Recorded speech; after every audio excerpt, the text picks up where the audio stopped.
विद्यार्थियों, मैं डॉक्टर रीता श्रीवास्तव, सहायक आचार्य राजनीति विज्ञान, राजकीय महाविद्यालय बूंदी। विद्यार्थियों, ये वीडियो BA द्वितीय वर्ष के विद्यार्थियों के लिए है, जिसमें आज द्वितीय वर्ष के द्वितीय प्रश्न पत्र का अध्ययन करेंगे और जिसका आज का टॉपिक है भारतीय संविधान की प्रस्तावना। विद्यार्थियों, सबसे पहले हम ये समझ लें कि प्रस्तावना का अर्थ क्या है। प्रस्तावना का अर्थ है किसी भी भाषण या लेख में प्रारंभिक या परिचयात्मक कथन। प्रत्येक संविधान की अपनी सामान्यतः प्रस्तावना होती है, जिसके द्वारा उस संविधान के जो लक्ष्य हैं, उद्देश्य हैं, उनको प्रकट किया जाता है और इसके द्वारा संविधान निर्माताओं के विचारों और उद्देश्यों को स्पष्ट किया जाता है, ताकि जब संविधान का क्रियान्वयन हो और उसका पालन किया जाए तो संविधान निर्माताओं की जो इच्छाएं हैं, विचार हैं, उनकी जो मूल भावना है, उन्हें ध्यान में रखा जाए। तो भारतीय संविधान की प्रस्तावना को समझ लेते हैं कि उसमें क्या कहा गया है। भारतीय संविधान की प्रस्तावना कुछ इस प्रकार है। हम भारत के लोग भारत को एक संपूर्ण प्रभुत्व संपन्न समाजवादी पंथ निरपेक्ष लोकतांत्रिक गणराज्य बनाने के लिए तथा उसके समस्त नागरिकों में सामाजिक, आर्थिक, राजनीतिक न्याय, विचार, अभिव्यक्ति, विश्वास, धर्म और उपासना की स्वतंत्रता, प्रतिष्ठा और अवसर की समानता प्राप्त कराने के लिए तथा उन सब में व्यक्ति की गरिमा, राष्ट्र की एकता और अखंडता को सुनिश्चित करने वाली बंधुता को बढ़ाने के लिए दृढ़ संकल्प होकर आज तारीख इस संविधान सभा में आज तारीख 26 नवंबर 1949 मिति माघ शुक्ला सप्तमी संवत 2006 विक्रमी को एतद द्वारा इस संविधान को अंगीकृत, अधिनियमित और आत्मार्पित करते हैं। ये भारतीय संविधान की प्रस्तावना थी। भारतीय संविधान की प्रस्तावना में 3 शब्द समाजवादी, पंथ निरपेक्षता और अखंडता को बाद में 1976 में संविधान में 42वें संविधान संशोधन के द्वारा जोड़ा गया। अब हम पढ़ लें इन शब्दों का अलग अलग अर्थ समझ लें, या हम इसको कह सकते हैं कि भारतीय संविधान के मूल तत्व, मुख्य तत्व कौन कौन से। इसमें सबसे पहला है कि हम भारत के लोग। भारतीय संविधान की प्रस्तावना में हम भारत के लोग अमेरिका और आयरलैंड के संविधान की प्रस्तावनाओं की ओर संकेत करते हैं, उनका स्मरण दिलाते हैं। भारतीय संविधान की प्रस्तावना में कहा गया है कि हम भारत के लोग आज इस संविधान को अंगीकृत, अधिनियमित और आत्मार्पित करते हैं। तो ये वाक्यांश जो हैं वो 3 बातों की ओर संकेत करते हैं। सबसे पहला है कि जो भारत की संप्रभुता जो है वो अंततः भारत की जनता में निहित है। दूसरी बात यह है कि संविधान निर्माताओं में जो है, हम कह सकते हैं कि संविधान निर्माता भारतीय जनता के प्रतिनिधि हैं। और तीसरी बात यह है कि जो स्वतंत्र भारत का ये जो संविधान है वो भारतीय शासन अधिनियम 1935 की भांति किसी विशेष विदेशी सत्ता का उपहार नहीं है, बल्कि हम कह सकते हैं कि इसे भारतीयों ने स्वयं अपने लिए बनाया है, या इसका निर्माण स्वयं भारतीयों के द्वारा किया गया है और इस प्रकार से ये भारतीयों का अपने आप को प्रदान किया गया उपहार है। हम भारत के लोग शब्दावली जो है उसका एक और अर्थ है कि हम जो है, इसका एक और अर्थ है कि हम सब भारत के लोग हैं और भारतीय संविधान को भारत के सभी लोगों ने मिलकर बनाया है। इसका निर्माण किसी राज्य के द्वारा या अनेक राज्यों की जनता के द्वारा इसका निर्माण नहीं किया गया है। और इसमें जो है कहा गया है कि इस प्रकार से इसमें इस बात की ओर संकेत किया गया कि भारत की एक ही एकल नागरिकता है और वो है भारतीय नागरिकता। और भारत के किसी भी राज्य को या राज्यों के समूह को इस संविधान का अंत करने का अधिकार नहीं है। साथ ही इस संघ से उन्हें अलग होने का भी अधिकार नहीं है। दूसरा है कि संपूर्ण प्रभुत्व संपन्न। भारत एक संपूर्ण प्रभुत्व संपन्न राज्य संविधान के द्वारा घोषित किया गया है। यदि हम राजनीतिक विज्ञान की दृष्टि से देखें तो संप्रभुता शब्द का अर्थ है कि राजनीतिक समाज की वह सर्वोच्च शक्ति जिसके ऊपर आंतरिक दृष्टि से और बाहरी दृष्टि से कोई भी नियंत्रण नहीं होता है, वह किसी शक्ति के दबाव में रहकर कार्य नहीं करती है, वह अपने कार्य क्षेत्र में स्वतंत्र होती है, सर्वोच्च होती है। इस प्रकार से हम कह सकते हैं कि संप्रभुता के दो अर्थ हैं, एक आंतरिक संप्रभुता और दूसरी बाहरी संप्रभुता। आंतरिक संप्रभुता का अर्थ है कि राज्य की जो शक्ति है या किसी राज्य का जो है अपने कोई भी राज्य जो है वो उसका जितने भी क्षेत्र के ऊपर नियंत्रण है उस क्षेत्र में वह अपनी राजनीतिक शक्ति का प्रयोग बिना किसी दबाव के या हस्तक्षेप के या बिना किसी नियंत्रण के करती है। दूसरा बाहरी संप्रभुता का अर्थ है कि बाहर की किसी सत्ता का जो है राज्य के ऊपर कोई नियंत्रण नहीं है या उसका कोई प्रभाव नहीं है। इस प्रकार से हम कह सकते हैं कि जब भारत को संप्रभु घोषित किया गया तो इसका मतलब यह है कि 26 नवंबर 1949 को भारत को जो है भारत की अधिराज्य की स्थिति समाप्त हो जाती है और भारत एक संपूर्ण प्रभुत्व संपन्न राज्य बन जाता है और उस पर आंतरिक दृष्टि से या बाहरी दृष्टि से किसी अन्य सत्ता का नियंत्रण नहीं है या उसके दबाव में कार्य नहीं कर रहा है। इसके बाद जो है तीसरा तत्व है समाजवादी। देखिए, जब संविधान सभा में विचार विमर्श हो रहा था उस समय कुछ संविधान निर्माताओं के द्वारा ये विचार रखा गया था कि भारत को जो है एक समाजवादी राज्य बनाया जाए, लेकिन कुछ सदस्यों संविधान सभा के ही कुछ सदस्यों के द्वारा उसका विरोध किया गया और ये कहा गया कि यदि हम इसमें प्रस्तावना में समाजवादी शब्द को जोड़ते हैं तो भारत जो है विचारधारा की दृष्टि से किसी एक विचारधारा के साथ बन जाएगा, जो कि उचित नहीं है। लेकिन बाद में 1976 में 42वें संविधान संशोधन के द्वारा श्रीमती इंदिरा गांधी की प्रेरणा से जो है राष्ट्र हित में जो है इस शब्द को बाद में जोड़ दिया गया, जिससे कि हम ये कह सकते हैं कि इसमें जो है जो भारतीय संविधान के जो आर्थिक तत्व और जो सामाजिक तत्व हैं उन्हें और भी स्पष्टता प्राप्त हुई और वो और भी मजबूत हुए और इससे हम कह सकते हैं कि इसकी उन्नति के लाभ समाज के सभी वर्गों को प्राप्त हुए। नेक्स्ट है धर्मनिरपेक्षता। विद्यार्थियों, धर्मनिरपेक्षता का अर्थ समझ लें।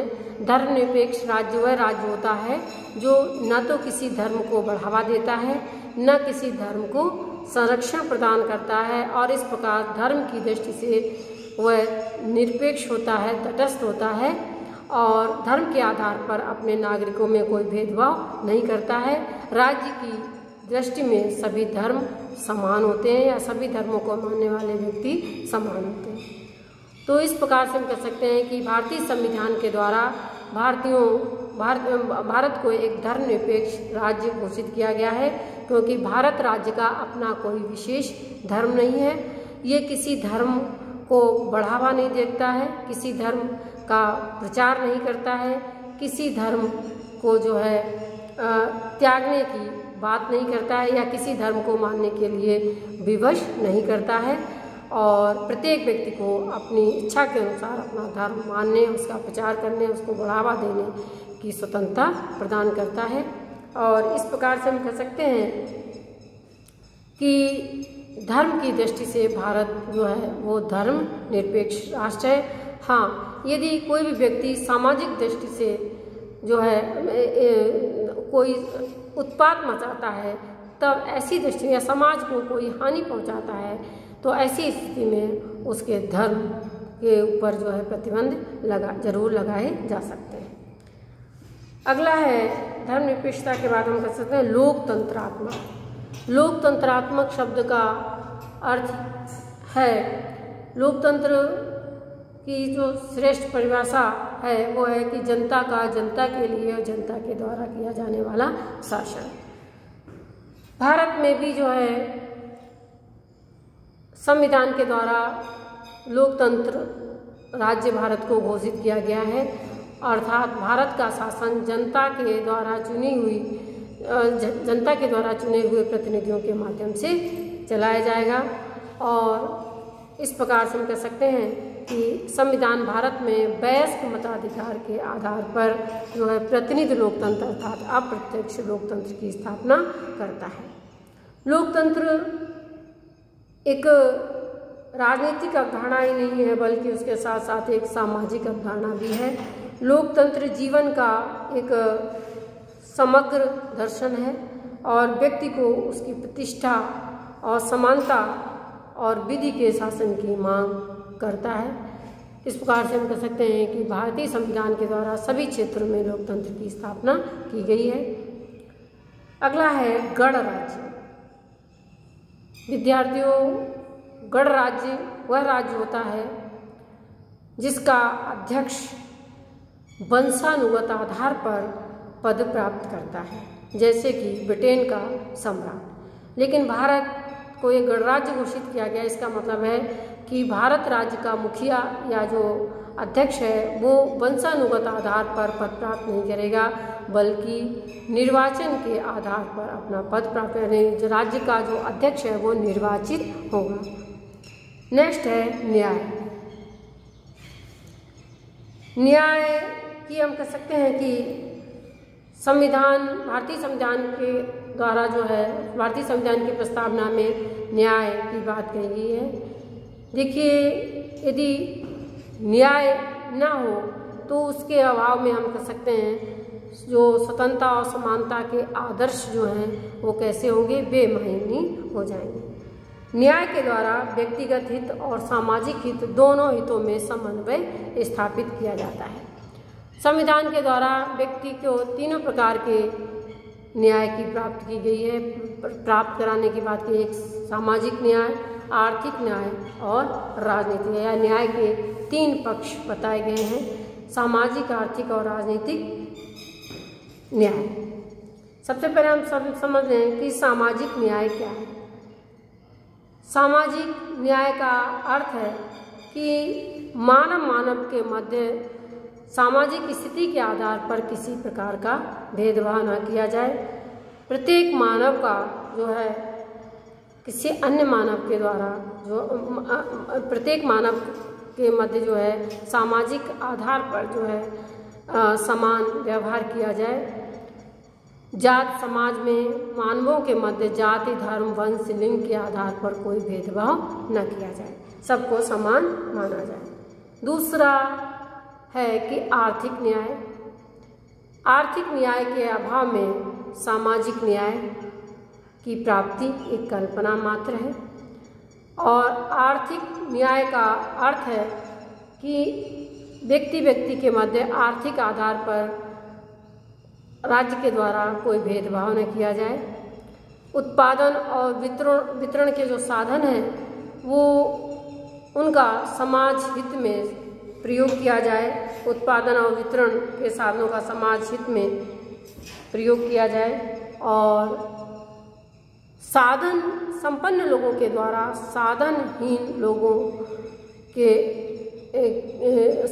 लोगों का किसी प्रकार शोषण न किया जाए। यही यानी आर्थिक आधार पर व्यक्ति के मध्य कोई भेदभाव न किया जाए। आर्थिक स्थिति के आधार पर सभी व्यक्तियों को समान समझा जाए, यही न्याय है।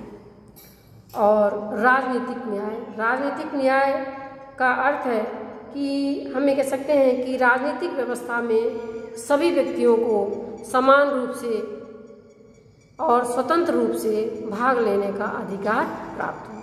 और इसी उद्देश्य की प्राप्ति के लिए हम कह सकते हैं कि भारतीय संविधान के द्वारा सभी व्यक्तियों को मताधिकार प्रदान किया गया है और सभी व्यक्तियों को राजनीतिक व्यवस्था में किसी भी पद पर निर्वाचित होने के योग्य माना गया है या निर्वाचित होने की स्वतंत्रता प्रदान, यानी भारतीय राजनीतिक व्यवस्था में कोई भी व्यक्ति किसी भी पद पर निर्वाचित हो सकता है और प्रत्येक व्यक्ति को वयस्क मताधिकार प्रदान किया गया है। इस प्रकार से हम कह सकते हैं कि भारत में राजनीतिक न्याय लोगों को उपलब्ध करवाया गया है। अगला है स्वतंत्रता। स्वतंत्रता दोनों प्रकार की स्वतंत्रता के दो अर्थ हैं, एक नकारात्मक स्वतंत्रता और एक सकारात्मक स्वतंत्रता। भारतीय संविधान में दोनों स्वतंत्रताओं को प्रदान किया गया है। हम ये कह सकते हैं कि स्वतंत्रता का अर्थ है कि व्यक्ति की निरंकुशता के ऊपर नियंत्रण रखते हुए उन परिस्थितियों के अस्तित्व की मांग की जाती है जिनमें व्यक्ति अपने व्यक्तित्व का विकास अच्छी प्रकार से कर सके और व्यक्ति जो है अपनी परिस्थितियों के अनुरूप अपने विचारों और कार्य को जो है उसे मूर्त रूप दे सके। हम कह सकते हैं कि उसी लक्ष्य की प्राप्ति के लिए भारतीय संविधान के अनुच्छेद 19 से लेकर 22 तक जो है विभिन्न स्वतंत्रताओं के माध्यम से व्यक्ति को उसके विकास की अवसर प्रदान किए गए हैं और 19 से लेकर 22 तक जो स्वतंत्रताएं प्रदान की गई हैं उन्हें संविधान में मौलिक अधिकार के रूप में मान्यता प्रदान की गई है। नेक्स्ट है समानता। समानता का अर्थ ये नहीं है कि सभी व्यक्ति सामाजिक शारीरिक दृष्टि से, मानसिक दृष्टि से और हम कह सकते हैं कि आर्थिक दृष्टि से समान होते हैं। समानता संविधान में समानता का अर्थ ये है कि समान स्थिति और अवसर में सभी व्यक्तियों को समान माना जाएगा। यद्यपि व्यक्ति आर्थिक दृष्टि से, शारीरिक दृष्टि से और मानसिक दृष्टि से भिन्न होते हैं, अलग अलग होते हैं, लेकिन इसके बावजूद भी जो है सामाजिक अवसर की दृष्टि से समान सामाजिक स्थिति और अवसर में सभी व्यक्तियों के साथ समान व्यवहार किया जाएगा। इसमें कोई भेदभाव नहीं किया जाएगा। व्यक्ति के मध्य जो है जाति, धर्म, वंश, लिंग के आधार पर कोई भी भेदभाव नहीं किया जाएगा। भारतीय संविधान के अनुच्छेद 14 से लेकर 18 तक समानता का अधिकार मौलिक अधिकारों के रूप में प्रदान किया गया है, जिसमें व्यक्ति को कानूनी दृष्टि से समान माना गया है। नौकरियों में उन्हें समानता प्रदान की गई है। जाति, धर्म, वंश, लिंग के आधार पर कोई भेदभाव नहीं किया जाएगा। छुआछूत जैसी व्यवस्थाओं को समाप्त किया गया है और उपाधियां प्रदान करने की दृष्टि से भी जो भेदभाव है उन्हें समाप्त करने की बात कही गई है। नेक्स्ट है बंधुता। बंधुता का अर्थ है कि सभी भारतीयों को स्नेह के एकता के सूत्र में बांधा जाए। संविधान में ये शब्द फ्रांस के संविधान से लिया गया है और हम कह सकते हैं कि संयुक्त राष्ट्र संघ के मानव अधिकारों का जो घोषणा पत्र है उसमें कहा गया है कि सभी व्यक्ति जो हैं वो स्वतंत्र पैदा हुए हैं। प्रतिष्ठा और अवसर के अधिकार समान रूप से उसे प्राप्त है। इस प्रकार से हम कह सकते हैं कि मनुष्य एक विवेकशील प्राणी है और इसी के अनुरूप वह सभी व्यक्तियों के साथ बंधुता का व्यवहार करेगा। अगला है राष्ट्र की एकता और अखंडता। विद्यार्थियों, भारतीय संविधान में एकता को और अधिक मजबूत बनाने के लिए 1976 में 42वें संविधान संशोधन के द्वारा अखंडता शब्द को जोड़ा गया। और इसमें हम कह सकते हैं कि जो विघटन राज्य के विघटनकारी तत्व हैं उनके ऊपर रोक लगाने की दृष्टि से ही ये शब्द जोड़ा गया। और इस प्रकार से हम कह सकते हैं कि देश हित में नागरिकों की स्वतंत्रताओं पर कुछ प्रतिबंध लगाए जा सकते हैं। और व्यक्ति की गरिमा, संविधान के द्वारा व्यक्ति की गरिमा को बनाए रखने का विश्वास दिलाया गया है और संविधान में सभी नागरिकों को समान रूप से हम कह सकते हैं कि इसी के तहत मौलिक अधिकार प्रदान किए गए। इस प्रकार से हम कह सकते हैं कि भारतीय संविधान की प्रस्तावना जो है भारतीय संविधान की आत्मा है। इसमें संविधान के जो लक्ष्य हैं, उद्देश्य हैं, मूल्य हैं, उन्हें स्पष्ट किया गया है। इस प्रकार से सैद्धांतिकता और वैधानिकता में समन्वय स्थापित किया गया।